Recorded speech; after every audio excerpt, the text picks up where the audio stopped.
Hi friends, நம்ம இன்றைக்கி ஹெல்த்தியான குக்கீஸ் செய்ய போகிறோம். அதுக்கு என்னெல்லாம் சேர்க்குறோன்னா, 1/2 கிலோ கவுனி அரிசி, 1/2 கிலோ ராகி, அப்புறமா கொஞ்சம் ஏலக்காய். மிக்ஸியில் கொடுத்து மிஷினில் கொடுத்து நல்லா திரித்து வச்சுக்கணும். இப்போ குக்கீஸ் செய்ய போகிறோம். ஃபஸ்ட்டு ஒரு 1/2 கப்புக்கு கொஞ்சம் கூட பட்டர் எடுத்துக்கோங்க. பட்டர் நல்லா பீட் பண்ணிவிட்டு ஒரு 1 கப் வந்து நாட்டு சர்க்கரை, ஒரு 4 ஸ்பூன் வந்து நார்மல் சர்க்கரை போட்டுக்கோங்க.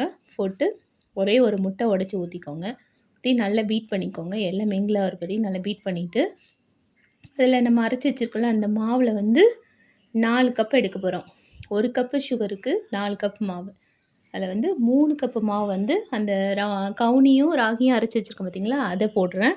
ஒரு 3/4 கப்புக்கு கொஞ்சம் கூட வந்து கோதுமை மாவு போடுறேன். அப்போ தான் வந்து அந்த குக்கீஸ் செய்யறதுக்கு வந்து அது வரும். அப்புறம் கொஞ்சம் பேக்கிங் பவுடர் போடுறேன். ஒரு பிஞ்ச்சு உப்பு போடுறேன். அந்த இனிப்பை தூக்கி எடுத்து காட்டுறதுக்காக. எல்லாத்தையும் வந்து மிக்ஸ் பண்ணிவிட்டு சும்மா லைட்டாக பீட் வச்சு அடிங்க. அதை கொஞ்சம் லிக்விடாக மாற்றதுக்கு கொஞ்சம் பால் சேர்த்துக்கோங்க. பால் சேர்த்துட்டு அடிங்க. எவ்வளோ வேணுமோ அதுக்கு தகுந்தப்ப கொஞ்சம் பாலை ஊற்றி நல்லா பிசைங்க. ரொம்ப அழுத்தி பிசையாதீங்க, மைல்டாக பிசைங்க.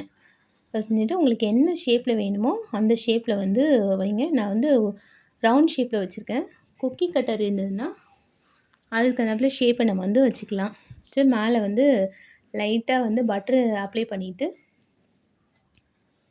அதுக்கு மேலே நான் வந்து சும்மா ஒரு டிசைனுக்காக ஃபோர்க் வச்சு டிசைன் போடுறேன். உங்களுக்கு எந்த டிசைன் வேணுமோ போட்டுக்கோங்க. போட்டதுக்கப்புறம் அதுக்கு மேலே பட்டரை வந்து கோட்டிங் மாதிரி கொடுக்குறேன். ஆயில் கொடுக்கறனாலும் கொடுத்துக்கலாம், இல்லை முட்டை கொடுக்கணும்னு கொடுக்கலாம். பட்டர் கொடுத்துருக்கேன்னா மேலே கொஞ்சம் இதுக்காக முந்திரி பருப்பு போட்டிருக்கேன். அப்புறம் 180 டிகிரி செல்சியஸில் ஒரு 20 மினிட்ஸ் வந்து பேக் பண்ணுங்கள். பேக் பண்ணி எடுத்து ஹெல்த்தி ஆன குக்கீஸ் ரெடி.